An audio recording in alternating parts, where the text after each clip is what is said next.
नमस्कार दोस्तों, स्वागत है आपका हमारे यूट्यूब चैनल में। मैं अशोक कुमार आपका स्वागत करता हूं।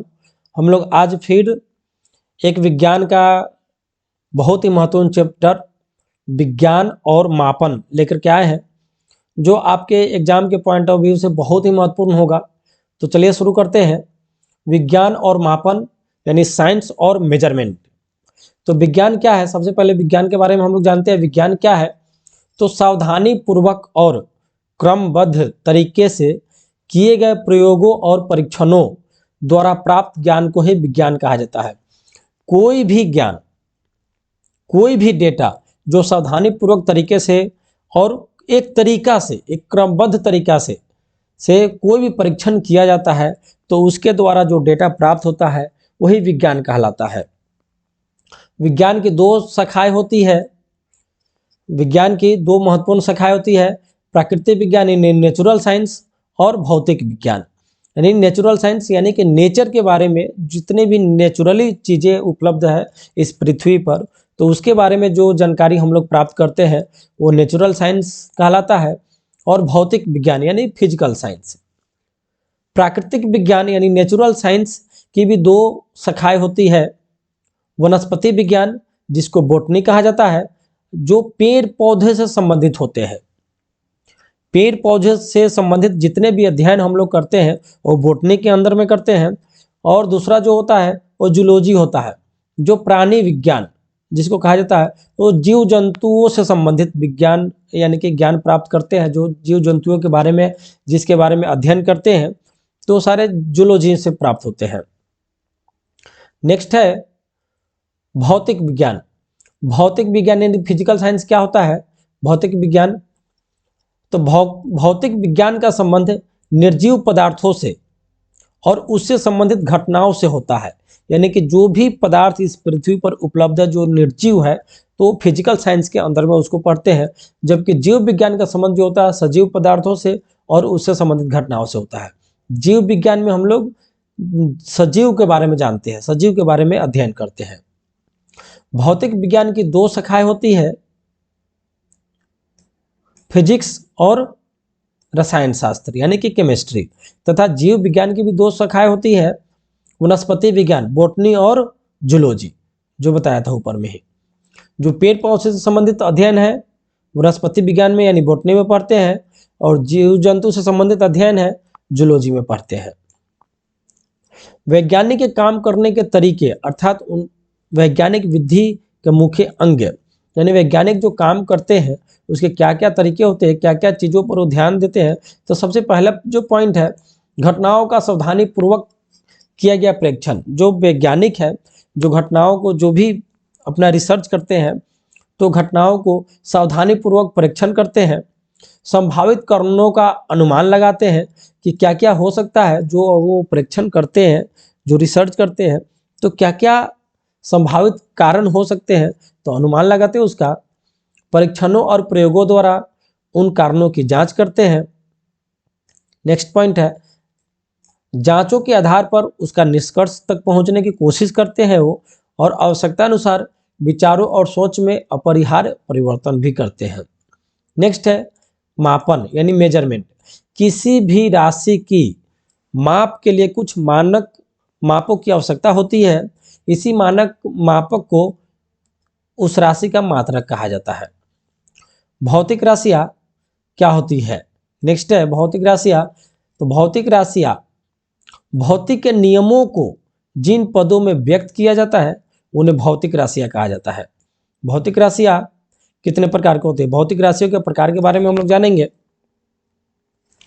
भौतिक राशियों के प्रकार, तो भौतिक राशियाँ दो प्रकार की होती है, एक आधारी राशियाँ और दूसरा व्युत्पन्न राशियाँ। तो आधारी राशियाँ क्या होती है? तो वे राशियाँ जो स्वतंत्र होती है, यानी जिनको व्यक्त करने के लिए किसी अन्य राशियों की आवश्यकता नहीं होती है, आधारी राशियाँ कहलाती है। जैसे लंबाई, द्रव्यमान, समय आदि। यानी कुछ आधारी राशियाँ यहाँ पे दिया हुआ है जो महत्वपूर्ण है, और उनके एसआई मात्रक और संकेत के साथ में दिया हुआ है।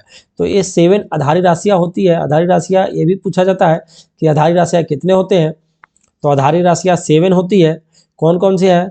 लंबाई, जिसका मात्रक क्या होता है? मीटर, m संकेत होता है। द्रव्यमान किलोग्राम, समय सेकेंड इसका मात्रक है। विद्युत धारा इलेक्ट्रिक करंट का संकेत है, सॉरी मात्रक है एम्पियर। ताप का मात्रक है केल्विन। ज्योति तीव्रता का मात्रक है कैंडला तथा पदार्थ का परिमाण का मात्रक है मोल। तो ये 7 महत्वपूर्ण आधारी राशियां है जो एग्जाम में आता है। तो इसको इस चार्ट को एक बार ध्यान से देख लीजिएगा और कोशिश कीजिएगा कि यह दिमाग में बैठ जाए और याद कर ले इसको। व्युत्पन्न राशियां, वे राशियां जो आधारी राशियों के पद में ही व्यक्त की जाती है, यानी कि व्युत्पन्न राशि कहलाती है जो आधारी राशियों की सहायता से इनको उत्पन्न किया जाता है, जैसे क्षेत्रफल, आयतन, बल, कार्य आदि। तो मात्रक, किसी भी राशि की माप के लिए कुछ मानक मापकों की आवश्यकता होती है, मात्रक कहलाता है, पहले ही बता दिया था। इसी मानक को उस राशि का मात्रक कहते हैं। आधारी मात्रक वे मात्रक जो किसी अन्य मात्रक पर निर्भर नहीं करता है, आधारी मात्रक कहलाता है। व्युत्पन्न मात्रक वे मात्रक जो आधारी मात्रक पर निर्भर करता है, व्युत्पन्न मात्रक कहलाता है।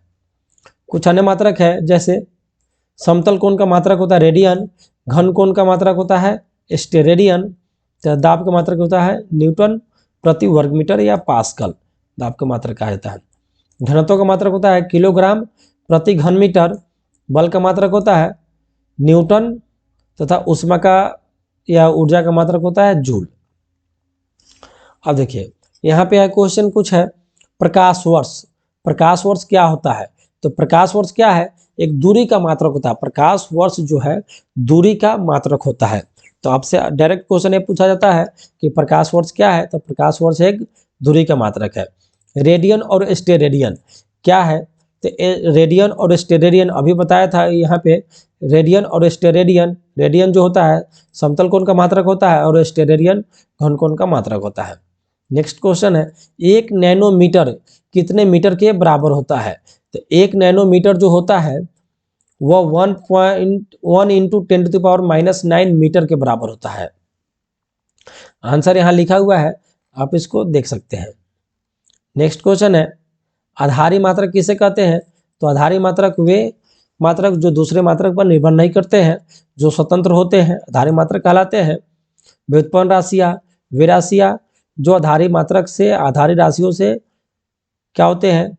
उत्पन्न किए जाते हैं, व्युत्पन्न राशियाँ कहलाती है। भौतिक राशियाँ कितने प्रकार के होते हैं उसके नाम लिखने। भौतिक राशियाँ कितने प्रकार के होते हैं? तो भौतिक राशियाँ 2 प्रकार के होते हैं, आधारी राशियाँ और व्युत्पन्न राशियाँ।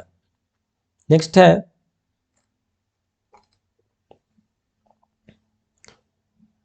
आधारी राशियाँ किसे कहते हैं बता दिया। ऊष्मा का ऐसे मात्रक, तो ऊष्मा का ऐसा मात्रक क्या होता है? ऊष्मा का ऐसा मात्रक जूल होता है। ऊपर भी बताया हुआ था, यहाँ पे भी आपको लिखा हुआ था, ऊष्मा या ऊर्जा का मात्रक जूल होता है। तो इस तरह से सारा क्वेश्चन आप देख लेंगे, एक बार याद कर लीजिएगा, जो आपके एग्जाम के पॉइंट ऑफ व्यू से बहुत ही महत्वपूर्ण होगा। तो आशा करते हैं यह चैप्टर आपको समझ में आया होगा और इससे रिलेटेड जितने भी क्वेश्चन बन सकते हैं आप कोशिश करेंगे बनाने का। तो चलिए, जब तक के लिए जय हिंद, थैंक यू।